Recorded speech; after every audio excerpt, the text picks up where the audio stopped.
आज हम एक शेर का किस्सा सुनते हैं। एक ब्राह्मण देवता थे, बड़े ही गरीब और सीधे थे। देश में अकाल पड़ा।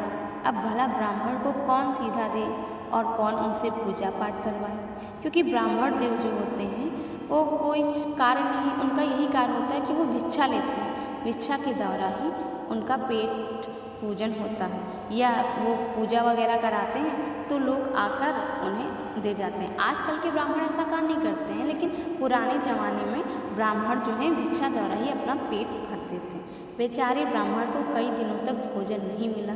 ब्राह्मण ने सोचा, भूख से मरने से तो प्राण दे देना ठीक है। फिर जंगल में मरने के विचार से गए। मरने के पहले उन्होंने शुद्ध हृदय से भगवान का नाम लिया और प्रार्थना की। इतने में एक शेर दिखाई पड़ा। ब्राह्मण ने कहा, मैं तो मरने ही आया था, या मुझे खा ले तो अच्छा है। शेर ने पास आकर पूछा, तू डरता क्यों नहीं? ब्राह्मण ने सब बातें बताकर कहा, अब तुम मुझे झटपट मारकर खा डालो। सच्ची बात यह थी कि उस वन के देवता को ब्राह्मण पर दया आ गई थी। वही शेर बनकर आया था। उसने ब्राह्मणों को 500 असरफियाँ दे दी। ब्राह्मण घर लौट आया। सवेरे जब ब्राह्मण असरफी लेकर वहाँ के बनिए से आटा दाल खरीदने गया, तब बनिए ने पूछा कि असरफी कहाँ मिली। ब्राह्मण ने सच्ची बात बता दी और वह आटा चावल आदि लेकर घर आ गया। बनिया बड़ा लोभी था। वह रात को असरफियों के लोभ से वन में गया। उसने भी जीभ से भगवान का नाम लिया और प्रार्थना की। शेर आया। बनिए ने कहा, तुम झटपट मुझे खाकर पेट भर लो।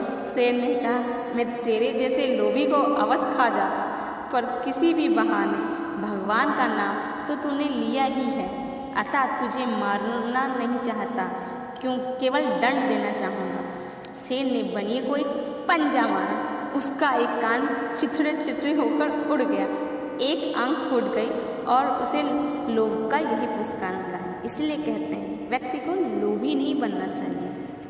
जो ब्राह्मण देवता थे वो सच में मरने के उससे गए थे, क्योंकि उन्हें खाने की दिक्कत हो गई थी। उनके पास अन्न का दाना नहीं बचा था और वो भूखों मर रहे थे।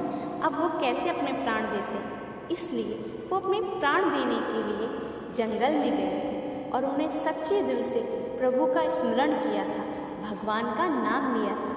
इसलिए वहाँ की जो देवता थी वो प्रसन्न हो गए थे और उस ब्राह्मण देवता की मदद करने के लिए वहाँ आए थे। लेकिन जो बनिया था वो लोभी था, लालची था। वो तो वहाँ सिर्फ असरफियाँ लेने गया था, प्राण देने थोड़ा ना गया था। लेकिन कहते हैं ना, बुरे से बुरा व्यक्ति भी अगर ठाकुर जी का नाम लेता है तो उसके साथ बुरा नहीं हो पाता। वो लालच की भावना से गया था, लेकिन फिर भी उसने श्री कृष्ण भगवान का नाम लिया था। उसने प्रभु का नाम लिया था, अपने जो भी उसके इष्ट देव थे उनका नाम ले लिया था। इसलिए उसे बख्श दिया गया। इस कहानी से हमें क्या शिक्षा मिलती है?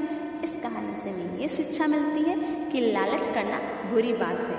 हम किसी को देखकर किसी के जैसा बन नहीं सकते, ये हमें पता होना चाहिए। लेकिन लोभ में आकर लोग वही कार्य कर लेते हैं जो सामने वाला करता है, लेकिन उस व्यक्ति में वो भावनाएं नहीं प्रकट हो पाती हैं जो पहले वाले व्यक्ति में थी। व्यक्ति जो भी कार्य अपने मन से करता है वो अपने अंतर मन की आत्मा को ध्यान में रखते हुए करता है।